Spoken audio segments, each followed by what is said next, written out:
Business നേർവഴിക്ക് നടത്താൻ വ്യാപാരികൾക്ക് കൂടെയുണ്ട് ശ്രീധര.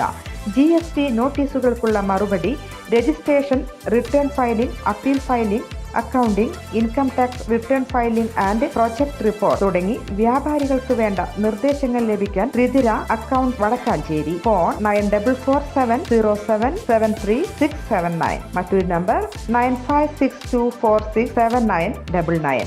വിഴിഞ്ഞം തുറമുഖം രാജ്യത്തിന് സമർപ്പിച്ച് പ്രധാനമന്ത്രി നരേന്ദ്രമോദി. മുഖ്യമന്ത്രി പിണറായി വിജയൻ, ഗവർണർ രാജേന്ദ്ര അർലേക്കർ, കേന്ദ്രമന്ത്രിമാരായ സുരേഷ് ഗോപി, ജോർജ് കുര്യൻ, മന്ത്രി VN Vasavan, Gautam Adani, Karan Adani, Sasi Tharoor MP, M Vincent MLA തുടങ്ങി നിരവധി പേർ വേദിയിൽ ചടങ്ങിന് സാക്ഷികളായി. പോർട്ട് ഓപ്പറേഷൻ സെന്റർ നടന്ന് കണ്ട ശേഷം 11 മണിയോടെയാണ് മോദി ഉദ്ഘാടന വേദിയിൽ എത്തിയത്. മലയാളത്തിൽ നമസ്കാരം പറഞ്ഞ് ഉദ്ഘാടന പ്രസംഗം തുടങ്ങിയ മോദി വിഴിഞ്ഞം തുറമുഖം വികസനത്തിന്റെ പുതിയ മാതൃകയാണെന്ന് വ്യക്തമാക്കി. കോൺഗ്രസിനെ പരോക്ഷമായി പരിഹസിച്ച മോദി ഇന്നത്തെ ചടങ്ങ് പലരുടെയും ഉറക്കം കെടുത്തുമെന്നും വിമർശിച്ചു.